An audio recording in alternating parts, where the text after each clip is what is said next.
This is the work session for the City of Minnetrista of April 20th, 2026. I'll start out by making some introductions here. On the end, we have our Chief of Police, Craig Squires, and then next to him, we have David Abel, who is our Community Development Director. Jasper Krugel is our City Administrator. I'm Lisa Whalen. I'm the Mayor. To my left, our council members, Kathleen Refkin, Brian Govern, and then on the end, we have our City Engineer, Allison Fauski, and then we also have Paula Bauman, who is our assistant administrator. We may have a few other people joining, staff members joining us via Zoom or live stream. I'm not sure what you call it. What's Teams? Teams. Okay, it's Teams now. All right. So we have Ann Meyerhoff and who else? That's it. That's it. All right. With that, we have 2 items on our work session agenda. So we're going to start out with our discussion and the presentation from MnDOT regarding Highway 7. So I want to welcome Kyle and Matt. Thank you for coming. You can come to the podium and you're going to do a presentation. We have questions, I'm sure, for you. And really, thank you for coming. I know this is an extra meeting for you, and we really appreciate you taking time out, especially after normal work hours. So thank you for coming. Yeah, very happy to be here. Thank you for having us. There we go. Yeah, good afternoon. Yeah, thank you for having us. I'm happy to come here, talk about Highway 7 and our upcoming project here in 2029. So we'll touch on a few things. We'll, give an update on where we're at right now. And then I'm not sure how familiar everyone is with the study recommendations. So I figured I'd do a quick overview of that for everyone, and then we dive into what's actually in the scope for the 2029 project, and then talk about what's upcoming, and then any time for questions. The study wrapped up earlier this year, so this kind of shows the whole schedule of what the study was at. So we fit. But the study wrapped up in February earlier this year.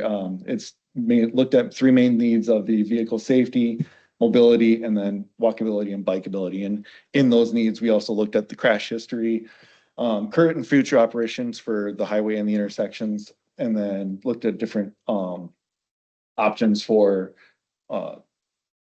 pedestrians with bike and trail opportunities. We also looked into pavement conditions and reviewed those, as well as any potential environmental impacts. So moving on to the study recommendations. So high level, the study for segment 1 was roundabouts at key intersections, a concrete barrier between the intersections and then also a multi-use trail along the corridor. So I want to stop real quick here and touch a little bit on the barrier. There's high need for there's high crashes for crossovers which would lead to head-on, as well as like right angle crashes, which are the most dangerous. The concrete barrier is a safety option for those needs, and that's why the study decided to keep the barrier in the recommendation. However, the barrier is currently not funded and not in the 2029 project right now. So I wanted to kind of touch off. I know that's been a hot topic, and I wanted to let you guys know kind of where that's at right now.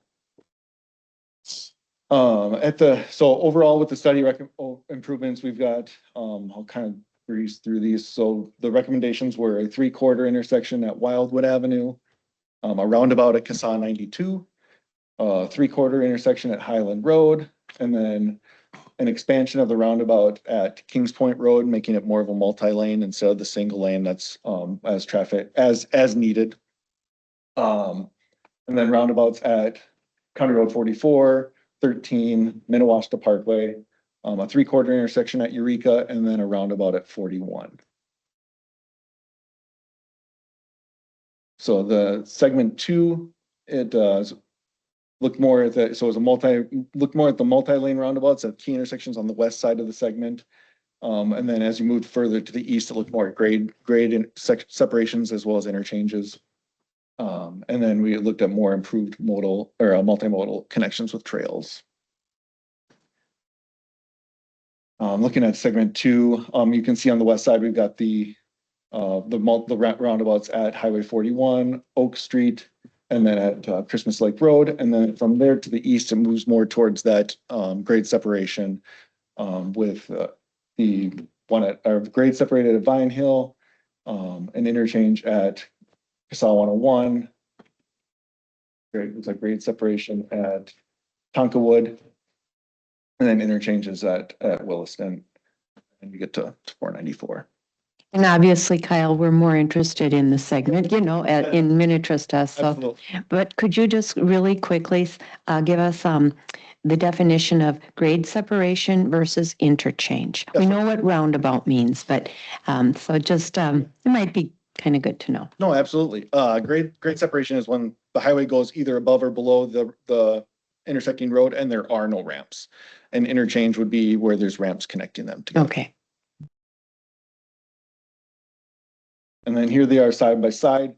As you can see with the black vertical lines, that is kind of the limit of our 2029 project. So it covers all of segment 1 and then the western portion of segment 2. So now going into the scope for the 2029 project. Just like I just showed here, so a little cleaner version. We're scoped at with a budget of 48.6 million, and that covers all of segment 1 and then the western portion of segment 2.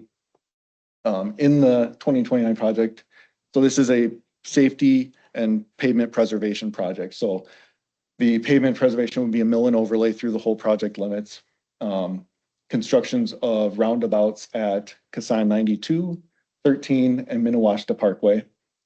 The project will also construct the 3/4 intersection at Eureka.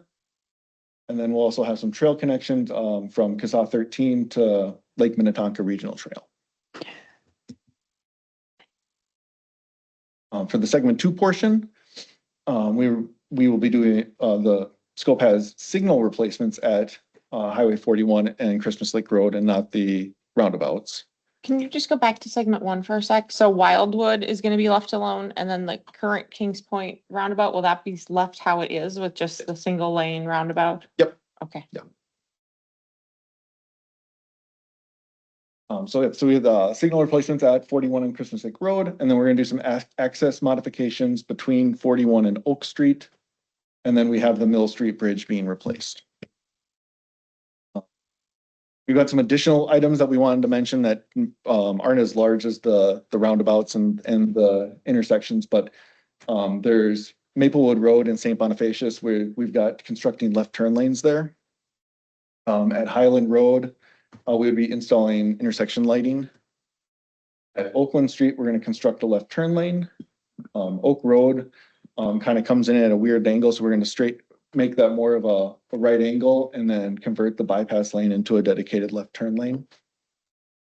And then Oak Street, the one that's pictured there, the part that's right, we're going to remove the channelized right-hand turn and make it more of a square that up to make it more. And that's at Oak. Yes, that's at Oak. Okay. Go back to Highland. You're talking about a stoplight or? Just lighting. Okay. So it'll still be right in, right out. I mean, you can go right in, you can go left out. I mean, it's all directions. no Okay. changes. We're just adding lighting there for better visibility. Okay. And then you're thinking about doing a roundabout at 92. Why are you going to change that? Because at 92, there's already turn lanes and a light. Why would you change that? So it was recommended in the study recommended there being a roundabout there mainly for, I want to say,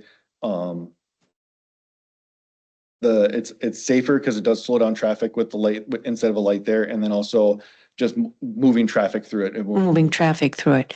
So the other question I have is Wildwood, because that's where we have more accidents, if you will.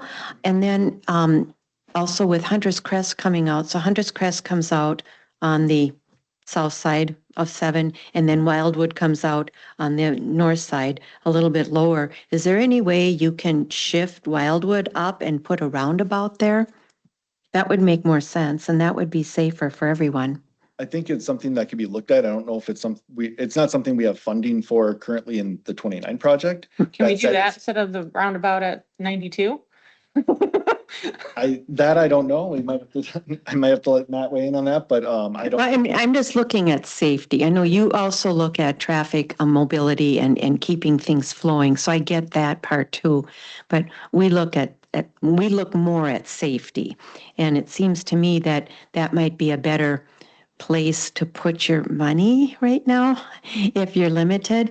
But, just to think about it, because I know that there's more development going in on the north side of 7, right in that area. I don't know if you're familiar with that.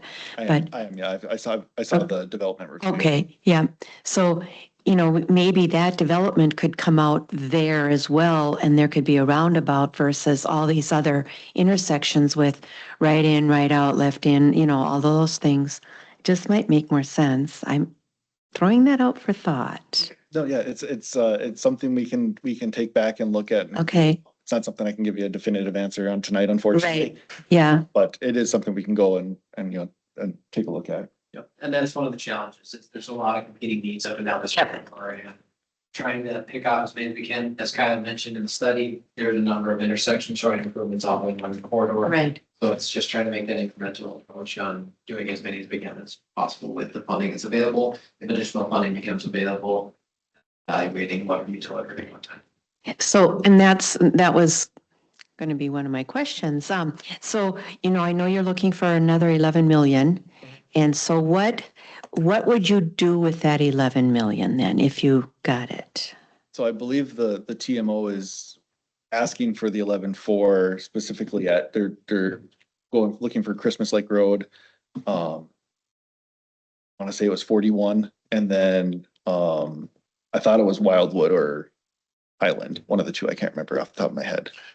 It was Wildwood, and that was for that 3/4. The 3/4, Yep. yes, yep. Which we don't like anymore. Which, yeah, so, yeah, maybe there would be some negotiating possibility of moving Wildwood and Hunter's Trail to intersect, so you could have one roundabout for them. That might be something worth looking at. And I do understand 41 and the other ones in Shorewood. So, again, we want to make sure that we spread it out. I get that. How much typically does a roundabout cost? Around 4 or 5 million? I would say probably. A single lane, okay. Mm-hmm.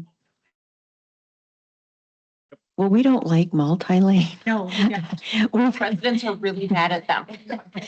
We've Bad. We've had experience with multi-lane. I don't know if you know that or not, but, and they ended up changing it to a single lane. Kings Point there, Yes. yep. Yeah, They did the same thing on 12. And, Yeah. And at 92 and 90, yeah. they went from multi-lane to Okay. single lane. It only works in certain situations because people just don't get it. And then also on 7, when it was a dual lane, the lane merging back in was really short. So you didn't have enough time to merge back into a single lane, which really caused a lot of confusion. So keep that in mind. Yep. Let's educate people on single lanes first, and then maybe you can then expand to doubles. Because it is an educational piece. So, all right. Go ahead. Okay. I've only got a couple more slides here. All right. So, moving on to the next steps here for us. So as I mentioned earlier, the final study was completed in February, so that's up online for anyone to go look at. So preliminary design starts this spring and will run through next spring, summer. We've also brought on a consultant to help us with some additional engagement to help us through that process and help us inform the public of what's coming and just kind of be really good with engagement and letting the public know about the project. And then pretty much, I think any changes to the project. So if we were to get additional funding and get more and to be able to incorporate more, that would probably be needed by end of the summer, fall timeframe. So then we could be able to incorporate that through the next stage of our schedule. And then depending on what is added, that could affect our schedule for delivery as well. So, you're saying, excuse me, you're not gonna do this project until 29, and you're saying you need all the funding, quotes unquotes, and 3 years in advance. I mean, or, yeah,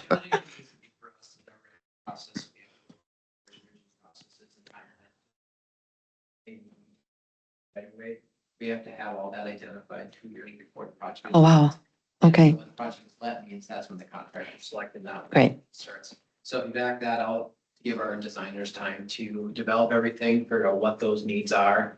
We need to have that in advance, and all that time to be vetted and identified. So, okay. And that's because it's a MinDOT versus a county project or a city project, yeah, okay, yeah,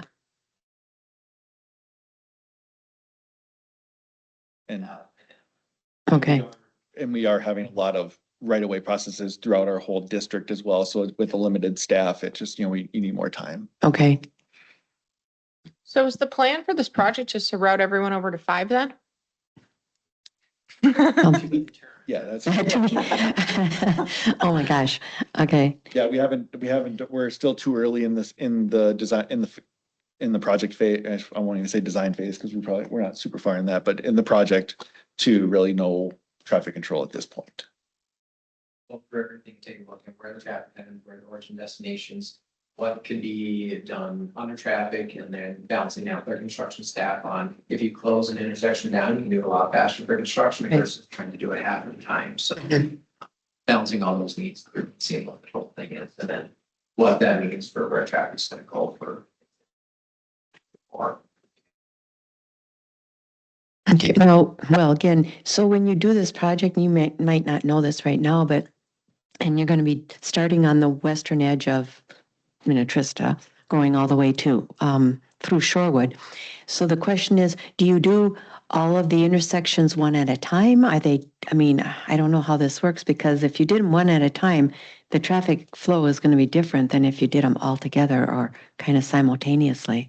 Yeah, there's different ways we can look at it. You can look at it you can break it up into different stages, so you can construct X number of miles and anything in between at one point, and then you move on to the next, and then you can do multiple intersections. It's something that we just need to look at with our traffic control group and figure out the best path that we can minimize Mhm. impacts to the traveling public. balancing all those, balancing the time period for construction, balancing what's gonna, some methods might take more money because we might say you have to do it quicker, but you're gonna have to put under more pressure with traffic, Right, and then balancing impacts to traveling public. So in conversations such as this, is to understand some of those impacts, to bring that into the equation. Being able to make everybody perfectly happy, but take that into consideration. yeah, the challenges we have out here, of course, is that, like, to go from Highway 7 all the way down to 5 or do any detours is very difficult, just because there's so many lakes and, as you know, wetlands and everything. And so the roads, we don't have one road, one, they're not stacked on top of each other. They're a long ways away. You So, got 12 or 7. yeah. 12 or 5. 12 or 5, yeah.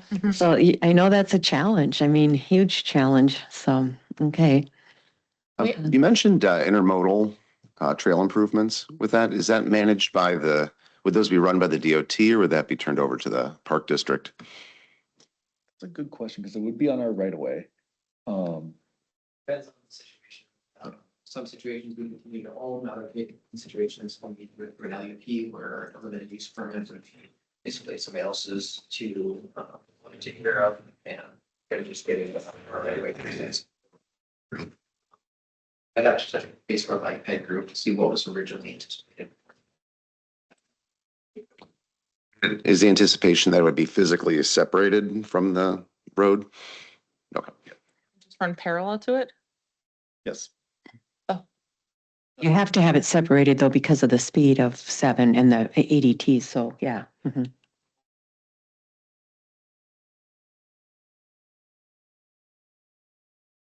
Yeah, that would be great. Yeah. Yeah, really good, especially west of Kings Point Road would be great to have something, even connecting Kings Point to St. Bonnie or something like that would be great. I don't know what yeah, yeah.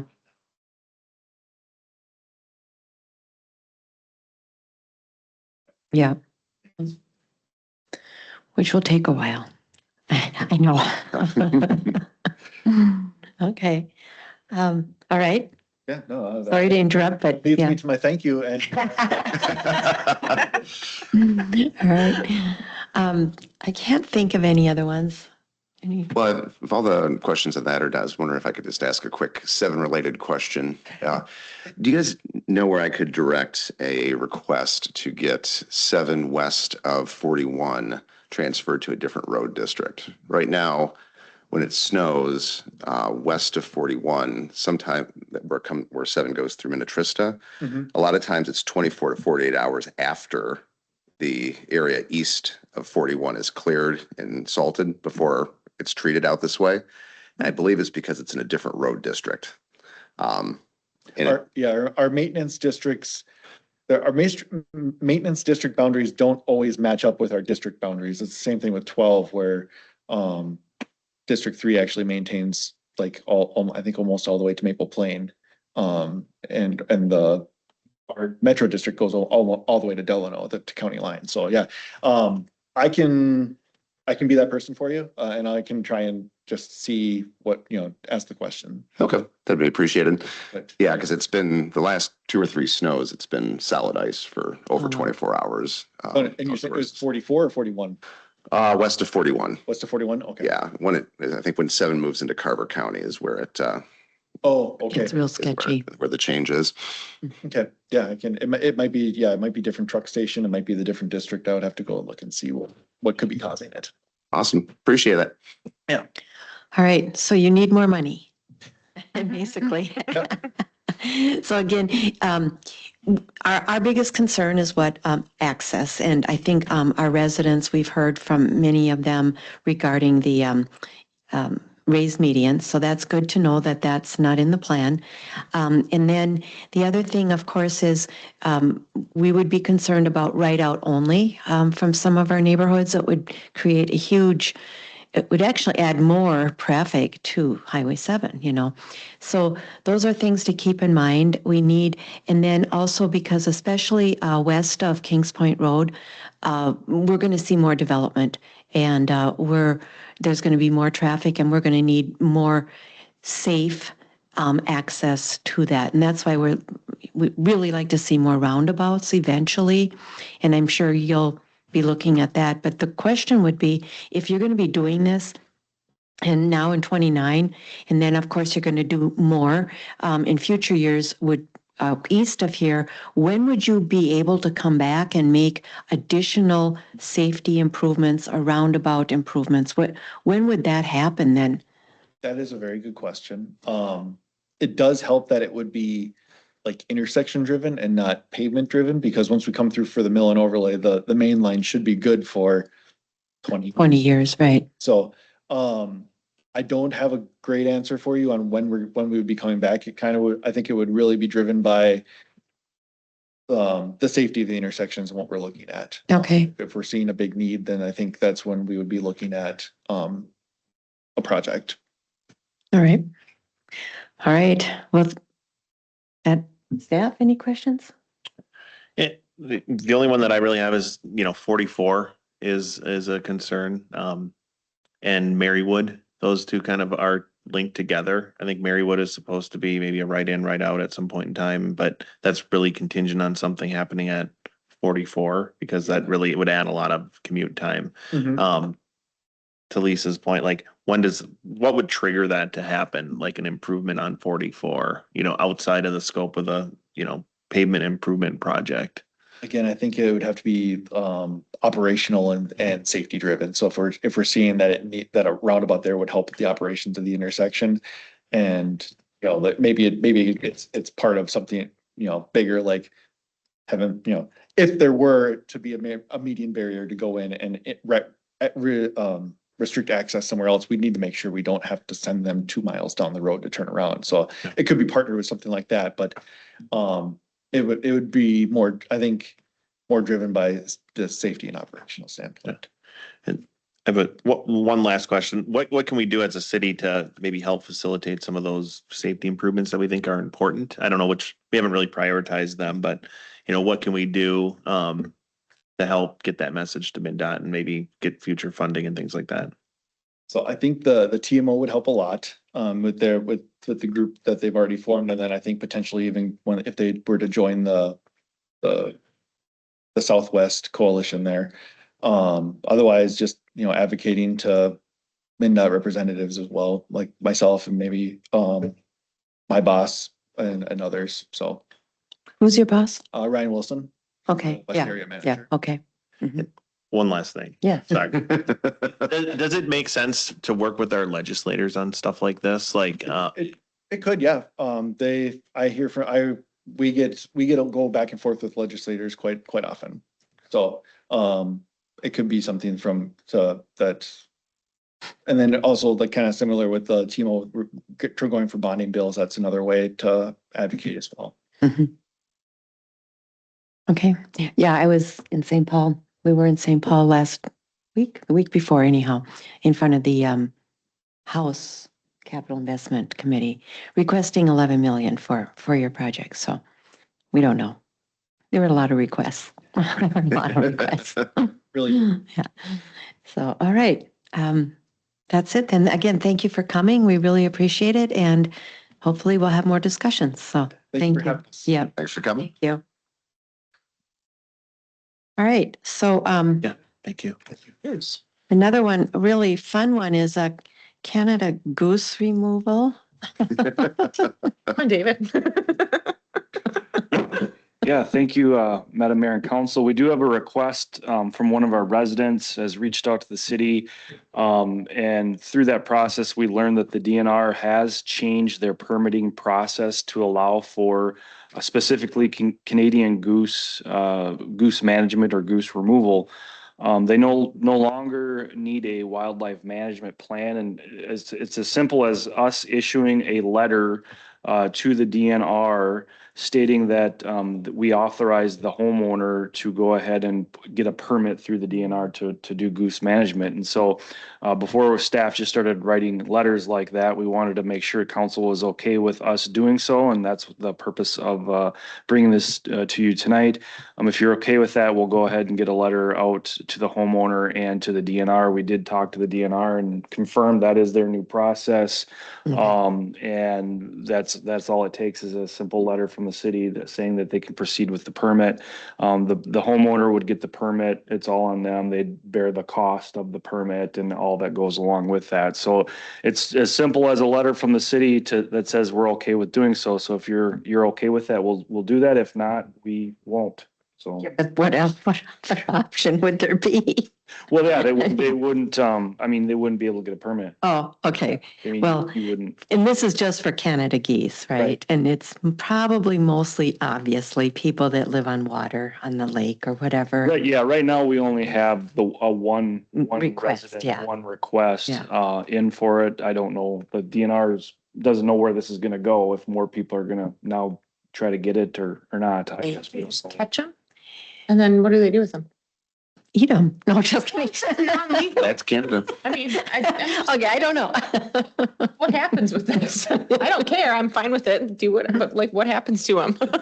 Well, General Mills, they had a guy that had a dog that would run around the pond, and then the guy had a remote control boat, and basically just harassed the geese until they would leave. Seriously. That's awesome. Oh, I want that. Yeah, I think it depends. I mean, the nesting, if They it might can- take the eggs and, Yeah. those sorts of things. And, it depends on when they're doing it and how they're doing it, but, they're not relocating them.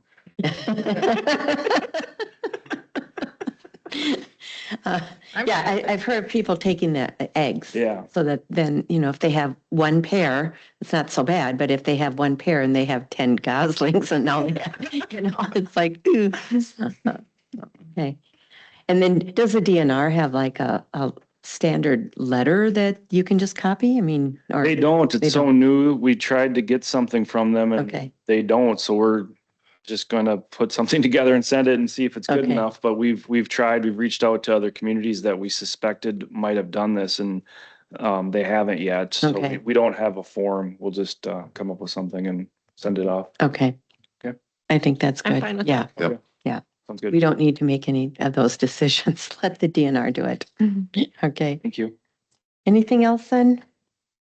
Otherwise, it's 6:30 and we can be adjourned for 5:30. Oh, yeah, I know. See, it used to be 6:30.